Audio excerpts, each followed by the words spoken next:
Hello, I'm James Jolly, Editor-in-Chief of Gramophone magazine. 2 years ago, we gave our Young Artist of the Year award to the baritone Benjamin Appl. Shortly after, he released the first of 2 albums on Sony Classical, a collection called Heimat, and I'm delighted that he's joined me now to talk about his new record called simply Bach.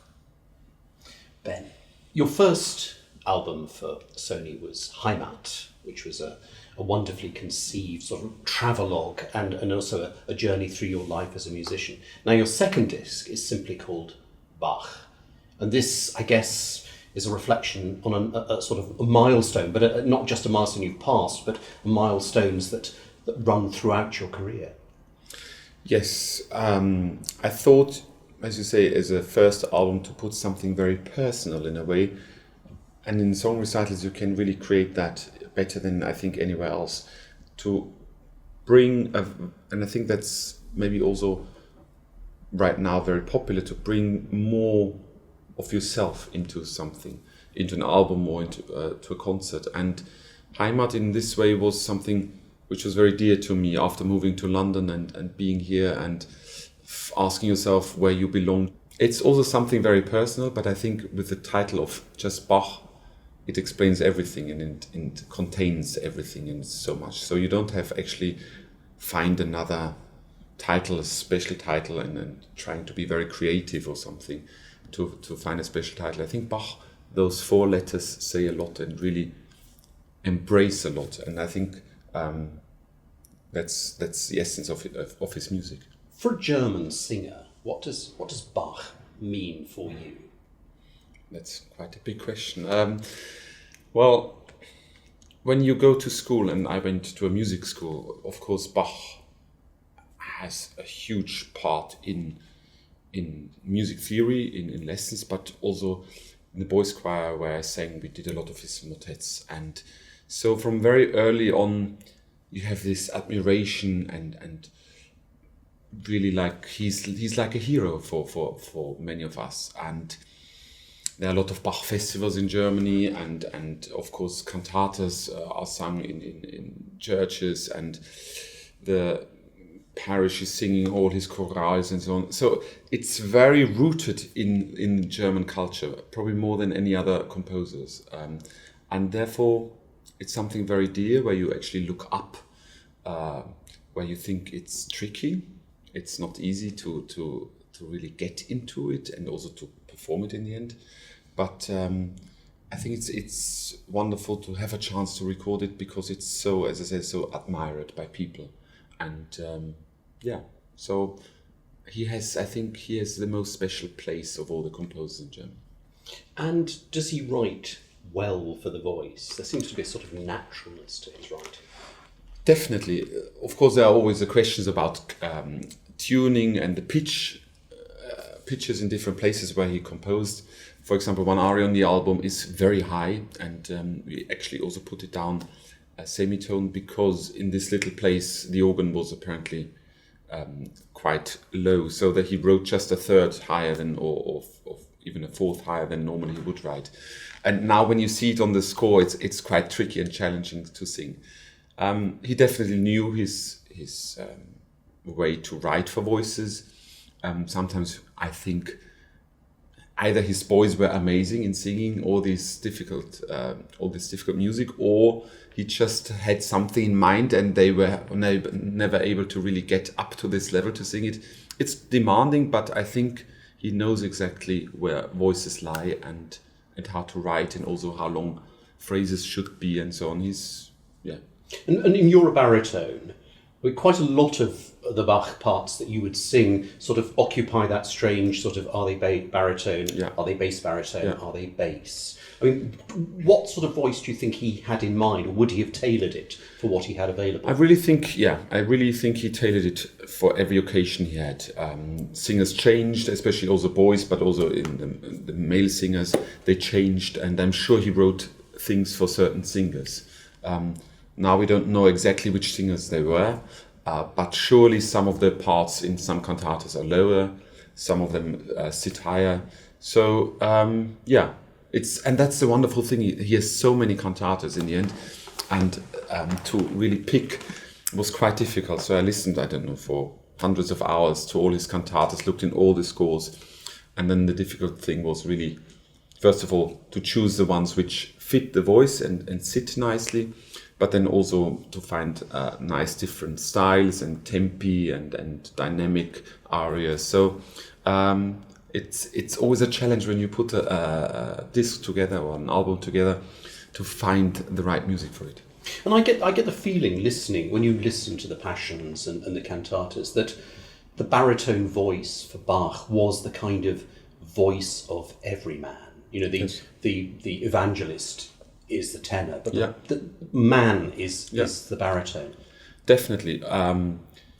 Like also, as you said in the Passion and this aria, Mache dich mein Herz rein, where really Joseph von Arimathea in the end comes and he's one of us. And as you say, very often it's the voice of the people. And maybe he also chose baritone because it's, as we say, it's always a middle range voice. So it's not so exotic like a low bass or tenor. People can maybe also connect very easily. On the other hand, it's very dangerous being a baritone because it sounds always normal when you sing. When a tenor sings high notes or a bass sings very low notes, it's extraordinary itself. So I had an oratorio teacher in Munich who always said, in the end, as a baritone, you have to sing even better without people realizing it, because it's normal and it's in the range of the speaking voice and the range where normal people would sing in the shower. So yeah, but I think you're absolutely right. Baritone voices are the voice of the people. Now, how did you put the program together? What did you want to sort of shape to it? Of course, there are the solo cantatas by Bach. There are many recordings already. So I decided really having a nice overview of his cantatas. As I said before, it's nice to just go through all the music, look through all the cantatas, and very often when you listen to music, sometimes it goes straight into your heart and you connect immediately. With other things, you have to listen 2 or 3 times. So it was a whole process. I wanted to follow the liturgical year, starting on the 1st of Advent and then going just once around the 12 months with Christmas and Easter and all the feasts and celebrations which happened between. Continuing over the summer with different cantatas he wrote, and then really ending on the last Sunday before the new church year starts. So tell me about the sessions with Concerto Köln. Had you ever worked with them before? No, but I think it was really absolutely luxury this time. Sony and Concerto Köln organized 4 days of rehearsals, then a small concert in Cologne, then 1 day again of little corrections and then looking through the pieces again, and then 4 days recording in a church, in a concert church, which was actually wonderful, having also the experience of sacred place or church for this music. And also acoustically, I think it worked really nicely. So it was luxury, like in old times, recording and rehearsing and getting into the music and discussing things. So no, we had great time. It was the first time I worked with them. They're very open, nice people, very experienced. The ensemble works for more than 30 years. They don't have a conductor, so they are very open and everyone has to be engaged and has to be in the moment. And sometimes, of course, there's a discussion and they have to find a way through. But so it was a really open rehearsal and recording process. It was an extraordinary experience working with them, and I'm looking very much forward to have more concerts with them. After this sort of immersion in the music of Bach, do you get a stronger idea about what he was like as a person? Because we don't know an enormous amount about him. I mean, from his letters and things, we know that he was quite a fighter and was always fighting the church authorities. But because he never went away, he never actually had to write letters to his family. But do you sense a sort of humanity there? Definitely, and I think that's what I find so fascinating with Bach. We have this very constructed music, also almost like mathematics, and there's so many meanings in intervals and in rhythm and in shaping and harmonies, and it's so people write books and essays about the meaning in certain areas or music, and people spend lifetimes in trying to get closer how his brain worked. But on the other hand, of all of that, which is so unique with him compared to all the other composers, is that there is this other part which is so highly emotional and so personal.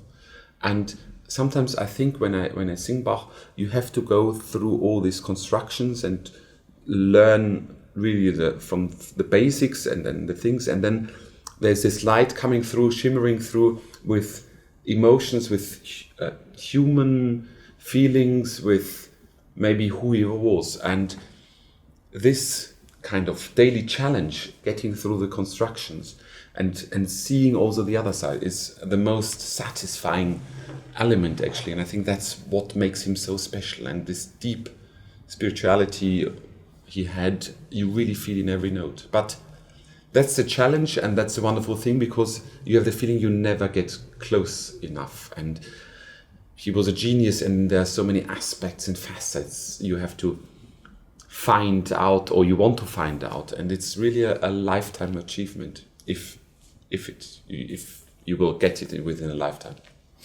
And your repertoire, obviously, at the moment, it extends in many different directions. You do a lot of Lieder, and you're going to go and sing Carmina Burana, followed by the War Requiem.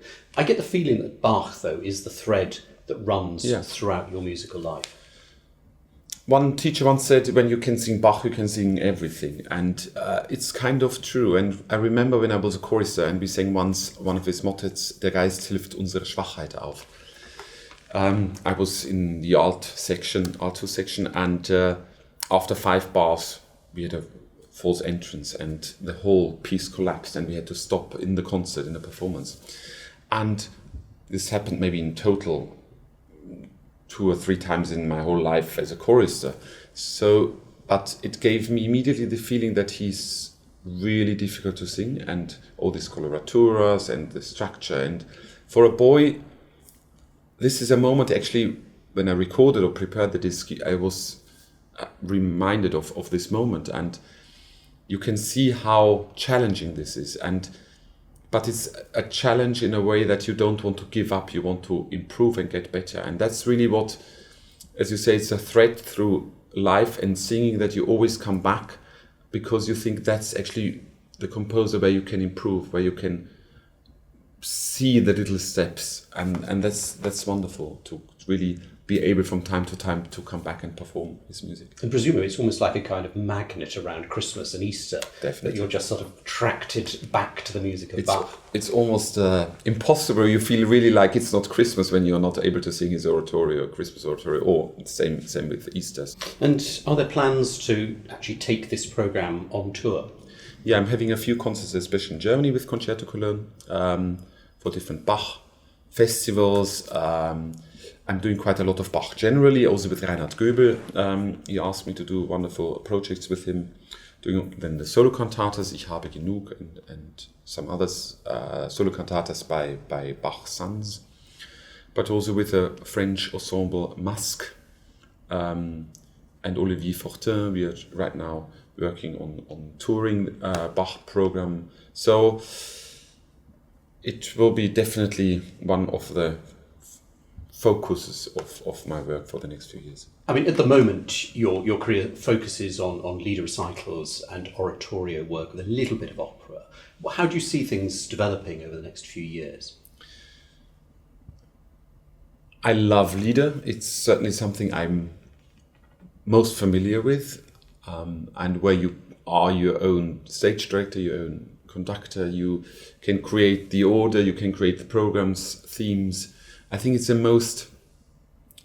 where most of creativity lies in your own hands compared to some other genres. But I think it really enriches each other, and therefore I think it's also important from time to time to do opera. So there are some plans for next year doing Così fan tutte, and then the year after another Mozart opera. So it's good working with very interesting stage directors and conductors, and also of sometimes painting again with a big brush instead of little watercolors in song recitals.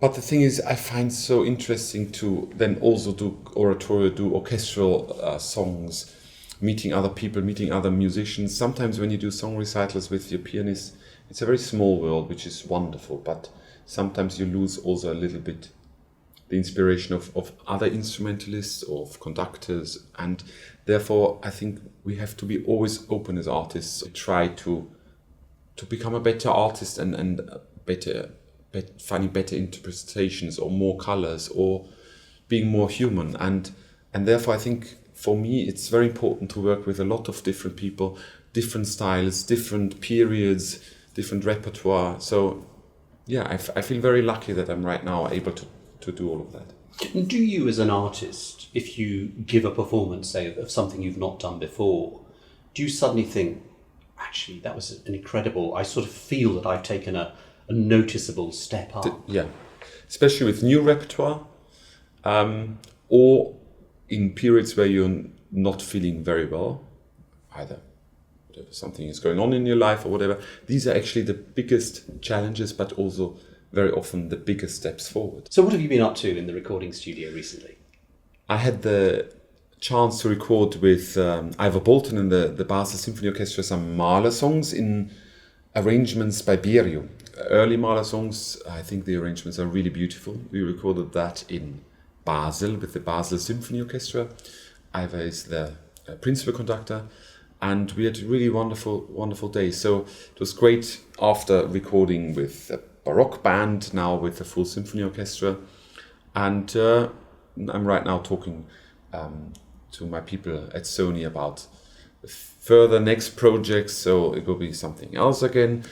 So I think it's nice that the company Sony gives me the chance to really build a portfolio, and with different faces, with different aspects of music, with different styles of music, different musical partners. So yeah, it's quite an exciting time.